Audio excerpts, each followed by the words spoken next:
Hello. Come on in. The water's great. My name is Ryan Schaap, and this is the hardest podcast to podcast. How is everybody doing? Summer's officially over. Maybe you're back to school, back to work, back to university, something along those lines. I just spent the last month preparing for a move, and I just spent the last week and a half moving, living in limbo, moving again into the new place. And it's been an exhausting couple of days, and it's great to come on here and catch up and touch base with all the listeners here. As you can clearly tell, there was not a new episode last week. I think the only thing on my mind was sufficiently packing a medium-sized U-Haul box and trucking it over from point A to point B. So I'm really happy to be here talking about something I love talking about, and that's the White Stripes. And that's why we did this whole podcast to begin with. Big news related to the White Stripes this week, of course, or last week, was that Jack White was selling a stake in his catalog to Sony Music. This is all the rage right now. Neil Young did it. Bob Dylan sold 100% of his publishing catalog for $300 to $400 million. And then he sells his master recordings, and they're $200 million. Neil Young sold half of his. Stevie Nicks sold a majority stake. Even the Killers. Man, that's interesting. So a lot of people are doing this, and I'm not necessarily too shocked or too worried or up in arms about what he's done. It's an unfortunate reality of how the record industry is and how artists make money. If you can make money off your publishing rights, marketing it or selling it however, Sony sees fit, that's just a case of it is what it is. That's the way she goes. I believe I remember hearing Neil Young talk about this when he sold his catalog. So like Neil Young sells out. He sells his publishing rights and he says, what I bought was freedom. And, he can record the type of music he wants. He can tour the way he wants. He can spend the rest of his days as an artist doing exactly what he wants. And when I heard him put it like that, I quite liked it. So for Jack to do that in some capacity with his music, I'm all for it, because we've seen the cool things that he has done in the last couple of years with the way he writes and produces music and tours. So to have a little bit more gas money for the 2027 No Name tour, and he doesn't have to go play a festival that he already doesn't like, then hell, I'm cool with that. And also, it only says that he's selling a portion of it. So that got me thinking, okay, what White Stripe songs is he selling? I don't think the big ones are going anywhere, but I'd be curious. Maybe Red Rain was in there. Maybe Aluminum. Maybe Red Rain, Aluminum, and Who's a Big Baby.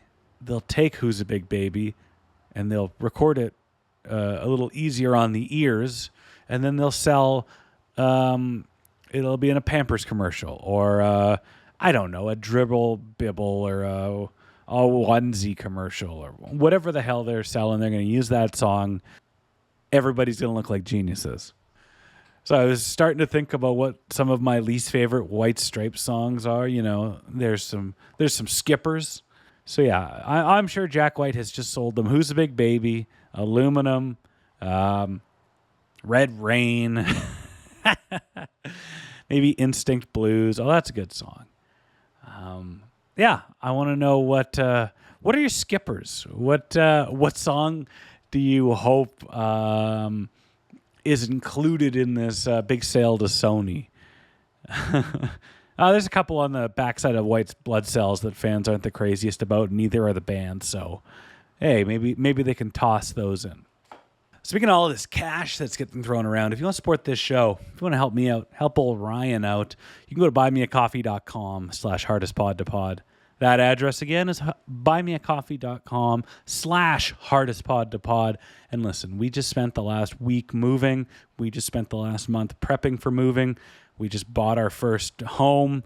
So buymeacoffee.com/hardestpodtopod. That's going to be real helpful around these parts. But that's a great way for you to support this show. Any money that gets, pledged or donated or contributed gets spent right back into this because, there's a lot that goes into podcasting. It's, hosting fees. You gotta pay for Adobe Suite. You can't just go off the torrent sites anymore and get it back in the old days and, have that learned computer hacking friend of yours go into some parts of your computer you never seen before to type in some things and allow your cracked version of Adobe Photoshop CS3 work for 10 years. We don't have that anymore. So yeah, buymeacoffee.com. We're never going to say we need it, but it would be a nice to have. Which is ironically how we have been categorizing a lot of the new purchases we've made around this house. If you don't want to buy coffee, you don't believe in caffeine. Maybe you think it's not the best for your stomach or your digestion. I get that, and you're right. You can support this show by rating and reviewing on your platform of choice, your podcast platform of choice, and just sharing it, spreading the word, telling friends, telling 7 friends, bringing 7 friends. Don't be selfish. Don't eat shellfish if you're allergic to it. So those are all the things that I normally tell you. Though doing those things is just really helpful. So it's just me on the show this week. And that may seem strange, but I had a bit of a discovery recently. So in summer 2011, the 8th edition of the Vault package was released, and it was the White Stripes' final show, which was, I don't know, I still think that's sad. I was reading up about etchings on the records, on the actual vinyl, and one website I saw said it on one of the sides of the records. It said Meg told me before the show, or something along those lines. Whether she told Jack it was the final show, or that's from what she told Ben Blackwell. Like, wow, man, that still gets me. So in 2011, they put out this Vault package, and in it was a single that was the earliest recordings that we know of the White Stripes. Okay, with that being said, it's time for this week's call to action. And it's a unique one because this song is not on a streaming platform. It's not on Spotify. It's not on Apple Podcast or Apple Music. Maybe it's on, I don't know, Nugs or Tidal. Is Tidal still a thing? Maybe it is, but I'm telling you, if you want to hit pause on this for this week's call to action, what I'm asking you to do is you're going to hit pause on this podcast, go to youtube.com, type in the White Stripes, sign DC. There's 2 versions. I think the second one posted by Faith Shively, about 4,000 views. It sounds a little better. So it'll be the second. It should be the second one on your searches. But hit pause on this podcast. Go to YouTube and look up "Sign DC" by the White Stripes, the cover of the song by the band Love. Hit pause, and when you come back, we'll talk about this.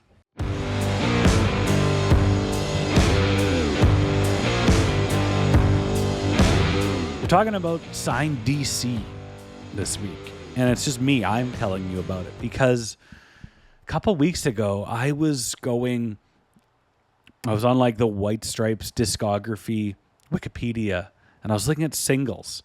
And, I know that City Lights came out with the, that was recorded around Get Behind Me, Satan, and it was released with the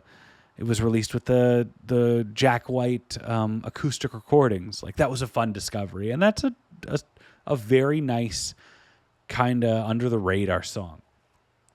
So I'm looking at their, these releases, their singles, and then I see Sign DC. And I was like, what what the hell is Signed DC?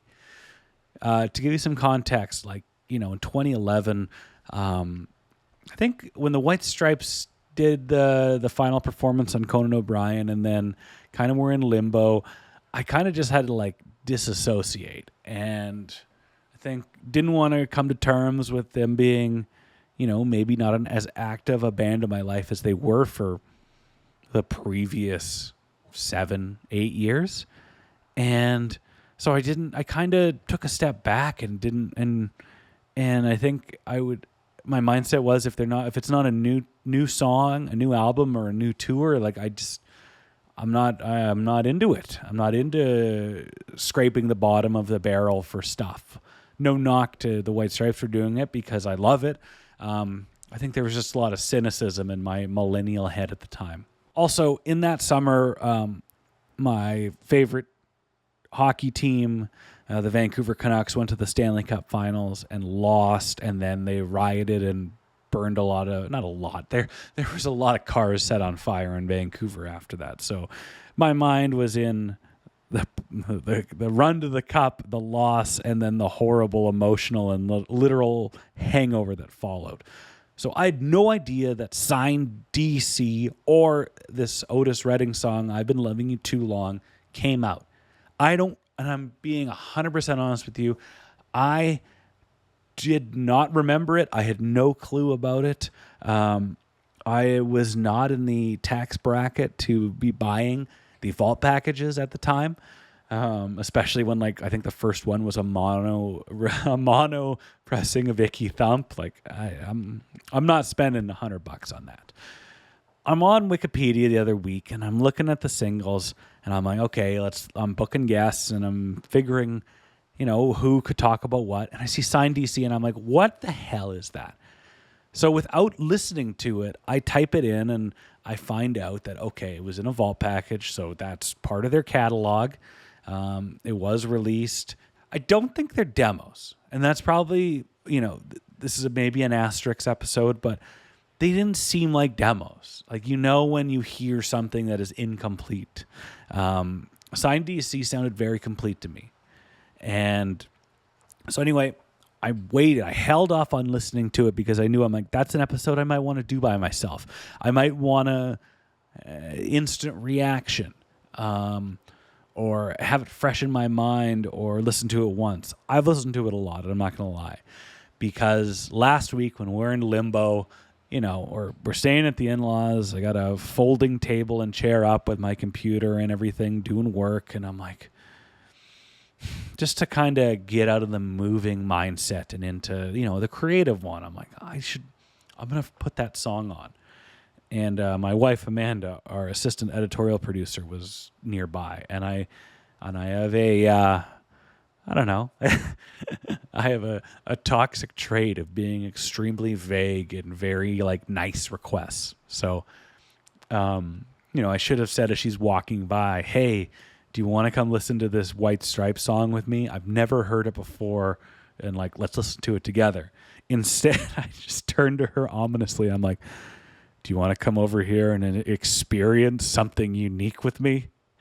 God bless her. She walks over, and I'm like, I've never heard this song before. I didn't know about it. I'm going to listen to it, and we're going to listen to it together. So she thought that was cute, and I think I did too. And so it reminded me of the first episode we did of this Hardest Podcast, a podcast with Charlie Kerr, was I'm lonely, but I ain't that lonely yet. And in my research for that, I came to the realization that that's one of the few White Stripes songs without percussion, without Meg, just Jack. And then a couple days later, the Get Behind Me Satan 20th anniversary edition arrives. And what's on there? An alternate version of I'm Lonely, But I Ain't That Lonely Yet, with drums, with percussion, completely different feel to that song. And that was a discovery. And Signed DC is a discovery. And I will tell you every week here that I am loving rediscovering the band and, rediscovering them through a 37-year-old eyes and brain. But I am also loving the discovery and the discovery's there, and it's very cool. So this is the earliest known, or at least publicly released, studio recording by the White Stripes. It was recorded in September 1997, 8 months before they released their debut single, Let's Shake Hands. So I have no idea if these songs were intended ever to be, released the way they are, but Sign DC is the A-side. I've Been Loving You Too Long is the B-side. And, the song Sign DC by Love is, it's a ballad written by Arthur Lee. Drug addiction of a former bandmate. DC refers and references to Love's former drummer, Don Conca. Love's original drummer. He was with the band in the early garage rock days, but was replaced by Albin Snoopy Pfisterer due to Conca's heavy drug use. It's a haunting song. It kind of seems like Arthur Lee is writing this song as Don Conca. It describes being in the absolute grips of addiction, being broke, being sick, being alone, and just you can't do anything normally. When I listened to this song and I read the lyrics, the first thing it made me think of was reading Nikki Sixx's Heroin Diaries, where he kept a diary, 1987, when he was at his worst, battling his heroin addiction. So some of these lyrics just really hit hard. And, if you know somebody that's been affected, that battles addiction like this could really get you down in your soul. Like, first lyric, sometimes I feel so lonely. My come down, I'm scared to face. That's haunting. I can remember an old friend of mine. We were talking about, doing cocaine, and he goes, and I was kind of he was sharing his wisdom, to which I had none. And he's like, yeah, there's nothing worse than a coke hangover. And I said, well, what do you mean? He's like, well, the only thing that you can do to cure a coke hangover is more coke. And I was like, yeah, but then you just keep, and he's like, and that's why you don't do coke. So the idea of like my come down, I'm scared to face, that's very real. Like, they can't face reality. They don't want to, and so they're not going to. Then he says, I've pierced my skin again, Lord. No one cares for me. My soul belongs to the dealer. Like, just got a gut punch of lyrics. And there's not a lot of lyrics in the song. It is quite short, incredibly powerful, and I'd never heard it before. My soul belongs to the dealer. He keeps my mind as well. So he's just like, he's a shell. He gives everything he had at one point to the dealer to get messed up. And then he says, I play the part of the leecher. No one cares for me. Look out, Joe, I'm fallen. I can't unfold my arms. I've got one foot in the graveyard. No one cares for me. Incredibly simple song. It's stark. It's personal. It's painfully direct. And I don't know a lot of Love's other stuff, but apparently it's a lot more poetic or psychedelic. So a bit of an anomaly in Love's catalog. September 97, the White Stripes do some recording. I couldn't find any information where this was recorded. All I know is that it was recorded in September of 97. Based on, maybe it was recorded at Ghetto Recordings, or maybe it was recorded at old 1203 Ferdinand Street. I don't know, but they recorded some music.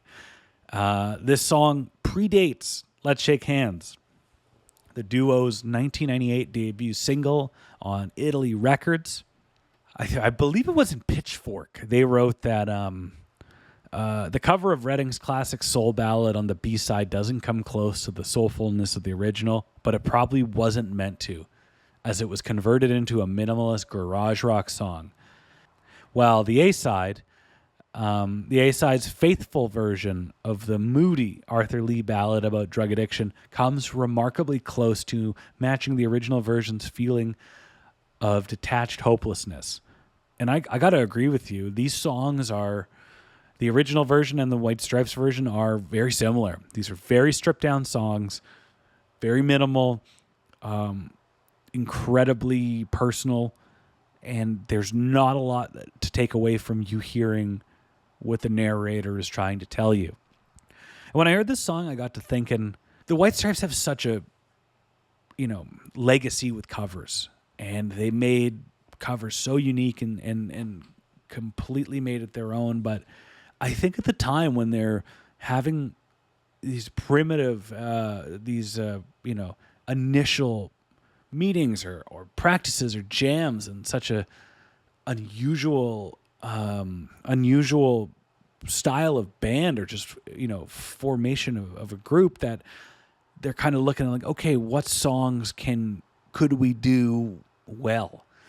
I can remember in my, bands in high school, you'd start a garage band and you're like, okay, well, what songs could we play? What songs do we like? And you either go, well, I know this is my favorite song, I want to play it no matter how hard it is, or you go, I'll just go Metallica here, Ride the Lightning. Creeping Death is really hard and really complicated, but For Whom the Bell Tolls is pretty basic. Let's do that one. I think that they were looking for songs to kind of prove maybe to themselves that they could do it, or begin writing the roadmap of how to do it. Because the fact that these songs, the earliest known performance by the White Stripes is July 14, 1997 at the Gold Dollar. Open mic night. They played Jimmy the Exploder, St. James Infirmary, and Love Potion No. 9. That is one of the most first gig ever sounding first gigs I've ever heard. But I get the idea they were, what are some songs that we can play well based on the limitations that we're putting in front of us? If you're in Jack's shoes, you're still learning. You're still improving at playing guitar. You're still improving at singing. He sounds so shy and reserved on this. And if you're in Jack's shoes, you're looking at Meg, who you love that they play the drums like a kid for the first time, but you still gotta make some competent music. So I'd love to know what other songs that they were playing, like Love Potion No. 9. They talked about that, saying there's a lot of room on it, and it was the type of song that had a lot of room to breathe that a lo-fi band like the White Stripes could do and could perform well. And it's a similar feeling with this song. We've talked about it time and time again on this show. The White Stripes had the guts to have a sparseness on their recordings, room to breathe and room to interpret a song and add something new to it in a different version. And so this song is incredibly sparse. And a lot of White Stripes songs are sparse. And so for, a few weeks or months or however long after they've started rehearsing together and jamming to this recording, they were figuring out, or they had figured out what they wanted to do. We want to have a band that plays the blues. We want to have it stripped down and simple. It's lo-fi, but it's loud, but it's not noise rock. And these recordings show the fully formed idea and approach to music that the White Stripes had even from the start. So it's another reason why I love this song, like this Sign DC song, this cover, because it's not like, we had some stuff kicking around. We're going to go back to Metallica again. They had the 30th anniversary or 25th, 95, 96. They had the 30th anniversary of Load, and there was like 300 tracks on there. And I'm like, what is this going to tell me about the band or that album that I don't already know, in that they're the first ones to tell you that they polished a lot of turds to get load and reload out to be showroom ready. This song, this early recording of the White Stripes, it shows you where they were at that point and what they wanted to accomplish. And the fact that it's the earliest known recording of the band, it's so cool to hear. It's so special to hear a duo figure it out, but they didn't have to seem to work that hard to figure it out. It all just came to them. And that's probably the legacy of this song. It's the earliest known recording, and it's good. It's a good song. It's a good cover. I always think of like the earliest known recordings, and like, I don't know, I'm sure the Silver Beatles had a nice little song, but they had a long way to go. I always think of This Is Spinal Tap when they're on some variety show in the 60s, and they're playing Give Me Some Money. And with any earliest recordings, you kind of don't know what you're going to get, because nobody knows. But it seems like the Jack and Meg kind of knew. And so that was one of the main reasons I wanted to do an episode on this one, out of the discovery of it and just how significant it is. Like, this is an important song. If you're looking at the White Stripes from day one, well, this is like day 10. I'm sure it's probably like day 80, but you get what I'm saying. And this is a short episode because it's just me. There's also no video for this song, and the song was never played live.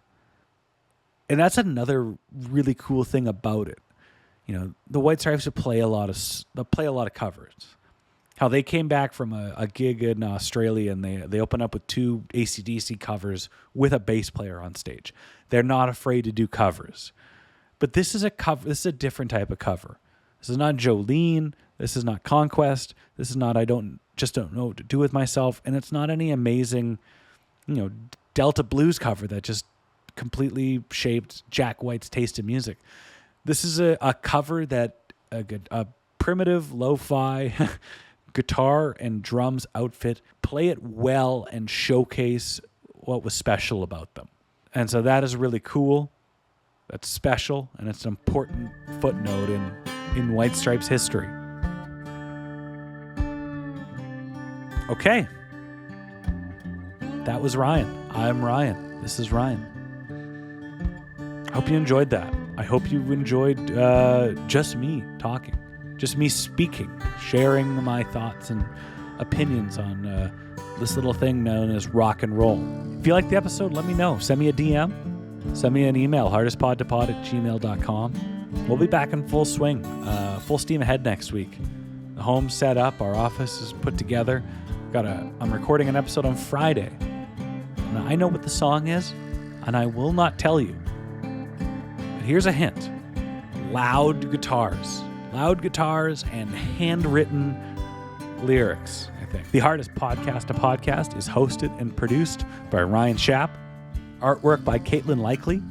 Amanda Schultz is our assistant editorial producer. And Mike Noble, baby, is he our Gato.